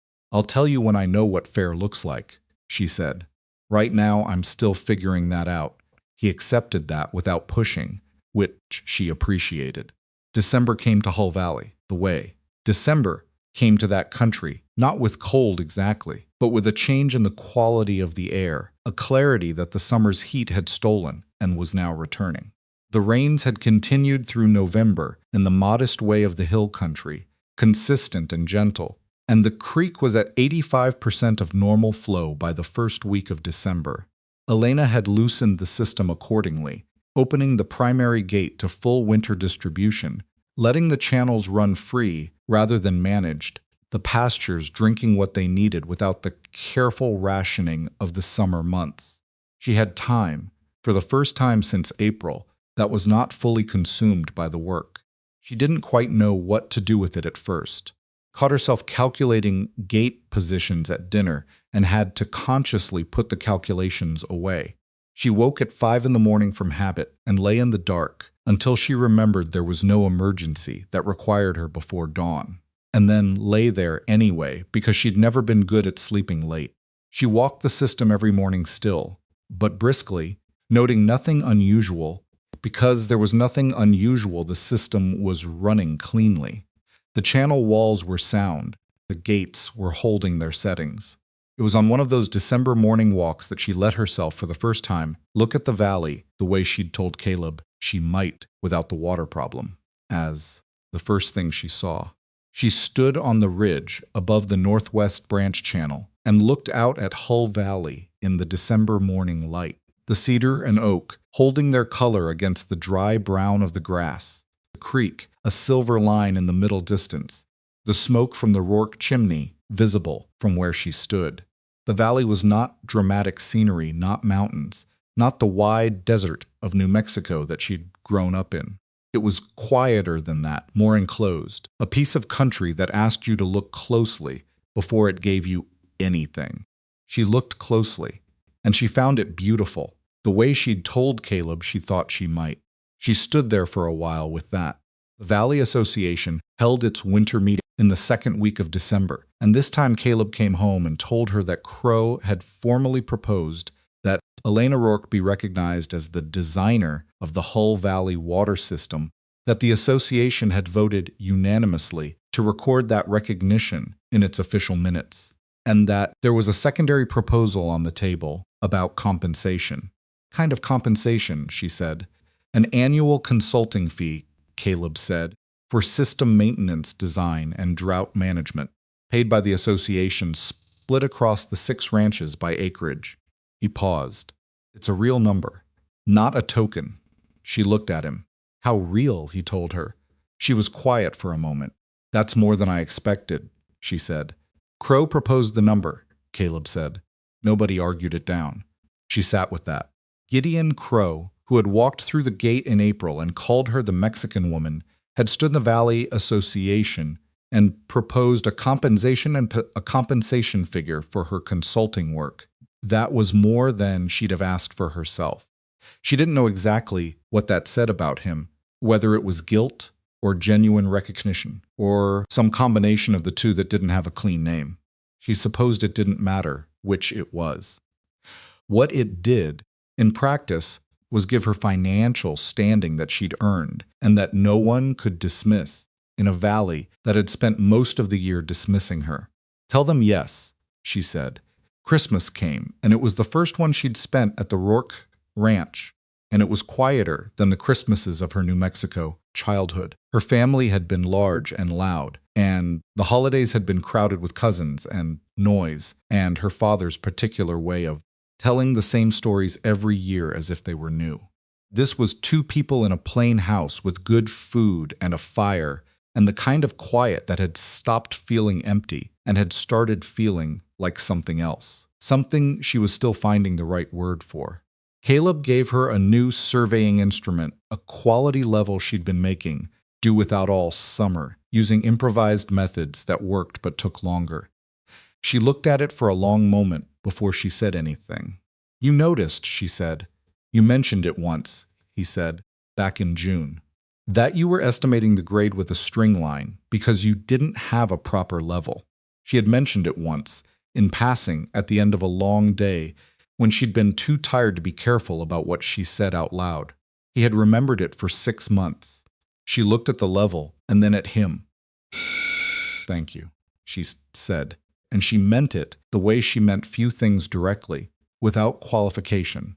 She gave him a horse she'd found in October through Tomas, who had a connection with a rancher 2 valleys over, who bred working horses, a quarter-horse mare with good sense and better stamina than the aging gelding Caleb had been riding since the spring. When she showed him the mare, he was quiet for a long moment, running his hand along the animal's neck, and she could see he was moved and was trying not to show it as much as he was moved. "She's too good," he said. "She's the right horse," Elena said. The other one was tired. He looked at her over the mare's back. There was something in his face she'd been seeing more of lately, a particular softness that he didn't often allow himself that appeared in unguarded moments. She had come to think of it as his real face, the one underneath the careful competence he wore for the world. "Elena," he said. "I know," she said. She didn't know exactly what he was going to say, but she knew the shape of it, and she didn't want him to feel he had to find the precise words for something that was already understood between them. He seemed relieved by that, which was very much like him. The new year came in cold and dry, not drought dry, just winter dry, the normal dryness of January in that country, the creek holding steady at normal flow, the pastures beginning to show the earliest green of early recovery. Elena spent the first weeks of January doing what she'd been planning, since October designing the fix for Crow's south pasture grade problem, and walking his property with Tomas to confirm the measurements. She'd worked out from the road all those months ago. She had been right about the grade from the road. She was not particularly surprised by that.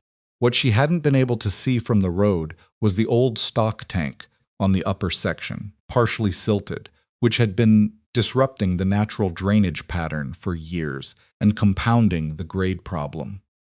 Fixing the tank was a separate job from the channel fix, but they were connected, and if you fixed the channel without fixing the tank, you'd be back to the same problem in 3 years. She told Crow this when she presented the design. 2 jobs, he said. 1 problem, she said. 2 parts of the fix. Do both, or you're wasting time and money. He looked at the design for a long moment. Fine, he said, both. The tank work first, she said. Channels after. Why? Because if you fix the channels before the tank disruption affects the new channel flow, and you won't be able to read whether the design is working correctly. Clean slate first. He nodded. He had, she noted, stopped asking why, in the tone that used to accompany it, the slight skepticism, the waiting to see if the answer was good enough. He asked it now the way you ask someone you trusted, genuinely wanting to understand the logic. That was a change. It had happened gradually over months, and she couldn't point to the single moment it had completed, only that it had. The tank work took 3 weeks. She supervised 2 days of it herself and left Tomas to manage the rest, which she would not have done in June, but could in January because she trusted him and because she had other work that needed her attention. The county assessor's office had sent a letter requesting documentation of the valley system design for their infrastructure, records a formal request, which was the county's way of acknowledging that the systems existed had public significance. She spent several evenings drafting the technical documentation they'd asked for. It was meticulous work, the kind that required precision and clarity and no shortcuts, because the document would be part of the county record, and she would have her name on it, and she was not willing to put her name on something that wasn't exactly right. She worked on it at the kitchen table in the evenings, while Caleb sat across from her reading or working on his own accounts, the lamp between them, the comfortable quiet of a house that had settled into itself. She had thought, when she'd accepted his advertisement and taken the stage from New Mexico, that she was agreeing to a practical arrangement. Two people managing a piece of land together, separately capable, temporarily aligned by necessity. She had not expected it to become what it had become, which was harder to define and more important than what she'd planned. She had learned, over the course of the year, that Caleb Rourke was a man who showed love the way he showed most things, through action, through consistency, through the steady accumulation of small practical attentions rather than declaration. He remembered what she said, even when she said it once and didn't repeat it. He made sure there was always coffee made before she came downstairs. He deferred to her judgment on the water questions, without making a show of deferring, which would have been its own kind of condescension. He had sat quietly in the back of that association meeting and not said a word when every part of his nature probably wanted to say something, because she'd asked him not to. She had spent 30 years being competent in a world that wasn't sure what to do with a competent woman.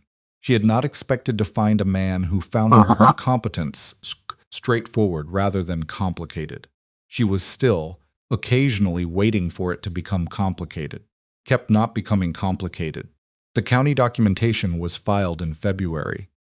The clerk, a thin young man named Porter, who wore spectacles and had the particular carefulness of someone who took the details of his job seriously, accepted the documents and read through the first 3 pages while she stood at the counter, and then he looked up and said, "You're the designer of the Hull Valley system?" "Yes," she said. "I've heard about this," he said, not to be flattering, just as a fact. From the county engineer, he said it was an interesting solution. She looked at him. Did he say anything else? Porter thought about it. He said whoever designed it knew what they were doing. He looked back at the documents.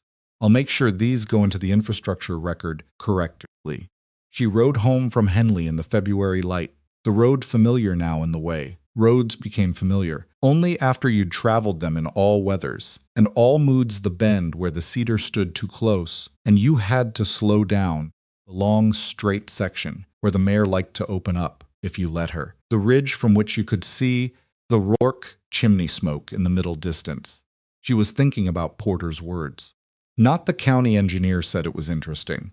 She had heard that sentence before, aimed at other people, and she knew what it usually meant. He had said, whoever designed it knew what they were doing. It was a plain statement, not extravagant, not congratulatory, just accurate.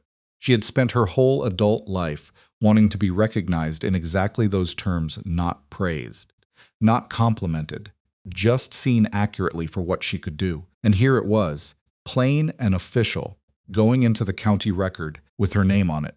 She let the mare open up on the long, straight section and felt the cold air and thought about her father.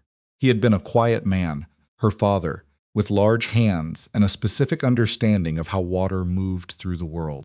He had taught her everything by showing her, taking her out to the channels at 6 in the morning, not explaining but demonstrating, letting her make mistakes and find the corrections herself. He had never told her that what she was learning was unusual for a girl. He had simply taught her because she was there and she wanted to learn. And, in his view, those were the only qualifications that mattered. He had been dead for 4 years. She had not been there when he died. She'd been in Santa Fe, working, and the news had arrived by letter, 2 weeks after the fact, too late for anything. She had sat with that letter for a long time, and then she had folded it and put it away and gone back to work, because that was what he had taught her to do. Not to suppress grief, but to trust that work was a form of continuity, that what you built with what someone taught you was a way of carrying them forward. The Valley system was the largest thing she had ever built. It was larger than her father's 40-acre system in New Mexico, more complex, serving more people, facing harder conditions. It had been built under dismissal and mockery and drought and the specific loneliness of being a stranger in a place that wasn't sure it wanted to know her. She thought he would have found it satisfying. Spring came with rain, real rain, soaking rain, kind that filled the creek past its banks for 3 days in March before settling into the normal spring levels that were higher than the valley had seen at this time of year for several dry years running. Seen smoke. Elena walked the system during the high water, checking that the channel walls could handle the pressure and that the gate mechanisms weren't being strained by the increased flow. One channel wall on the Aldridge property showed a soft spot she hadn't anticipated. The soil composition in that section was more porous than the surrounding land, and the spring rain had saturated it faster. And she spent a morning supervising the reinforcement while Aldridge watched from a distance and periodically brought coffee to the crew, which was his way of helping without getting in the way. She had come to like Aldridge. He was a taciturn man who communicated mostly in short sentences and long silences, and she found that restful after a year of navigating the more voluble personalities in the valley. "Will it hold?" he asked her about the wall. "It'll hold," she said. "Softer than I'd like. I want to add a second layer of timber framing on the downstream side before summer." "When?" "April," she said. "Before the creek starts falling." "All right," he said. That was a typical conversation with Aldridge. She appreciated the efficiency of it. The Crow South pasture work finished in March. The tank first, then the channels, exactly in the order she'd specified. She walked the system on the day it opened, Crow beside her this time, and watched the water distribute into the south pasture that had been losing ground for 4 consecutive dry summers. It was not a large system, 3 channels, 2 gates, a simple design, but simple was right for this problem, and the water moved into the south pasture, and the color of the soil at the edge of the channel changed immediately. The dry pale brown going darker as the water arrived. Crow stood next to her and watched. 4 summers, he said. "I know," she said. "I should have figured this out years ago." She looked at him. He was looking at the channel, not at her, the particular way men looked at things when they were saying something they found uncomfortable. He was 60 now. She'd come to understand, though he didn't look it on most days. He had built something real in this valley over 22 years, and he was proud of it, which was legitimate. And his pride had gotten in the way of his judgment, which was also legitimate, because that was what pride usually did. "You built a ranch and a reputation from nothing," she said. "That's not easy, and I'm not dismissing it." She paused. "But you're also the kind of man who decides what he already knows before he's finished looking. That's the part that cost you." He was quiet for a long moment. A long moment from Gideon Crow had a specific weight. He was not a man who was often without something to say. "That's fair," he said finally. "It's not a permanent condition," she said. "You look different at the end of this summer than you looked at the beginning."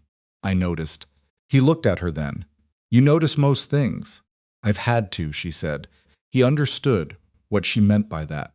Could see him understanding it, the specific education that came from being underestimated so consistently that you learn to compensate by observing everything, because information was the one advantage that couldn't be dismissed.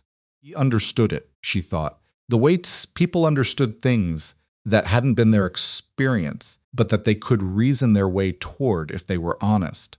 "My daughter's like you," he said. It came out of nowhere, or seemed to. "She's 22. She knows horses the way." He stopped. "Nobody asks her what she thinks about her father's horses. They ask me. She's the one who knows." Elena said nothing. She let that sit where he'd put it. "She'd have figured this out faster than I did," he said. He said it without self-pity, which made it land differently than it would have otherwise, as a simple reckoning, not a performance of it. "Probably," Elena said. Something almost like a smile crossed his face. "You don't soften things." "Doesn't seem to help," she said. She rode home that afternoon through a spring valley that looked entirely different from the spring valley she'd arrived in a year ago. Not because the land had changed dramatically. A year wasn't enough for that, but because she knew it now. She knew the grade of every significant slope. She knew where the water moved and where it stalled. She knew which section of the creek ran clear longest in a dry year and which section clouded first. She knew the limestone shelves and the clay subsoils and the natural swales and the drainage patterns that the men who'd lived here for 20 years had never needed to understand, because they'd never had to build what she'd built. She knew this land better than any land she'd ever lived on, except her father's 40 acres in New Mexico, and the knowledge was a different kind of belonging than she'd expected belonging to feel like. She had not become a Texan. She was still a woman from New Mexico, still carried the particular way of seeing that the desert and her father's lessons had given her. But the valley had let her in the specific way that places let you in when you have learned them honestly, not by granting you acceptance, but by becoming familiar, by becoming yours in the way that understood things were yours. Tomas got his raise in April.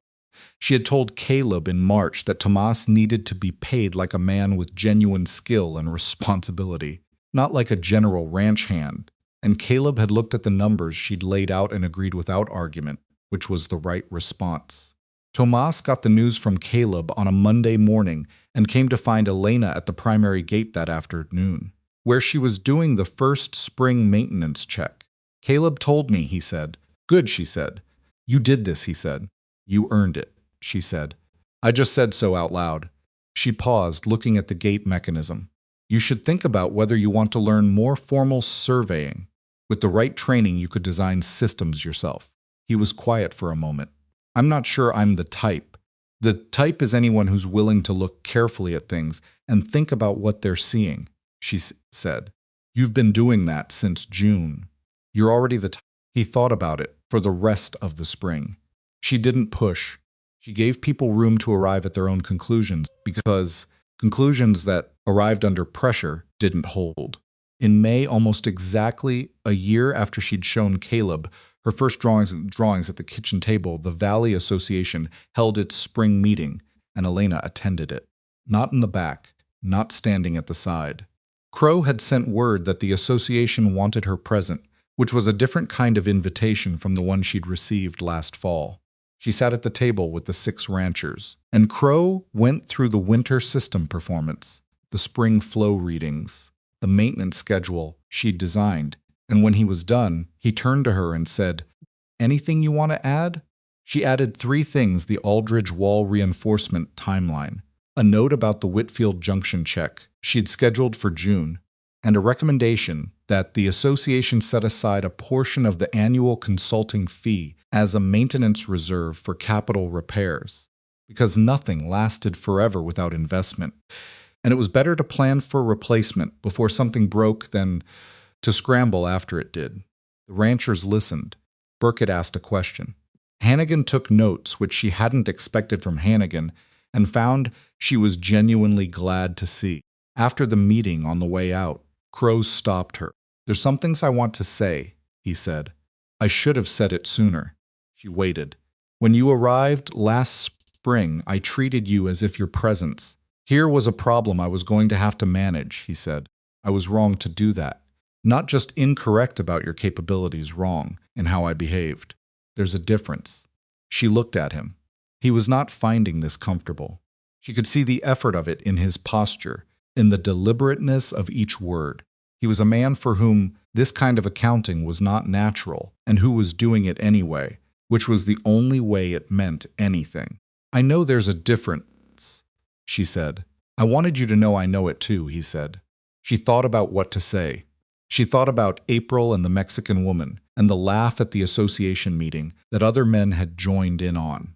She thought about the long summer of working without acknowledgement, the meeting she hadn't been invited to, the months of letting the work speak for itself, while people around her decided what to make of it. She also thought about the stone lining at the Whitfield-Burkett junction, which he had funded without complaint. The compensation figure he'd proposed, higher than she'd have asked for herself.